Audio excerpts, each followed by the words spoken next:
Oh, hey everybody. I just wanted to quickly talk about what does it mean when you see in a recipe, and we've all seen it, where it says reduce to a simmer and reduce. Well, what does reducing mean? Why do we say that? And why do you got to pull it down to a simmer? Well, let me explain. When we've got a pot on the stove like I do here, and I've got it on fairly low, this is around 2 out of 10 right now. And the reason you want to reduce on low, actually, you know what? Let me backtrack. Why do we need to reduce and what is it? So first of all, reducing, we're always talking about a liquid. We want to reduce its volume, which is what that means. By reducing its volume, we're concentrating the flavors that are there because the water is evaporating away, as you can see.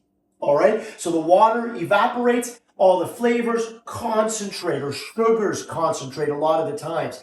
The reason we want to do this on a low heat is because when that heat, especially if you're working with gas and open flame, that heat is going to come up the sides from the bottom where the flame is. That heat coming up the sides heats the sides of the pot, and then what's on the inside could burn on the edges, all right, because that side's going to get really, really hot, all right? So what you want to do, turn that heat down on low. That way, it's only the bottom really that's getting warm enough to cause any effect, and your sides aren't going to be as hot. Therefore, your item doesn't burn around the inside edges and could possibly fall in and flavor everything else. So you want to keep it on low to be able to reduce and concentrate. That's what reduce and concentrate means.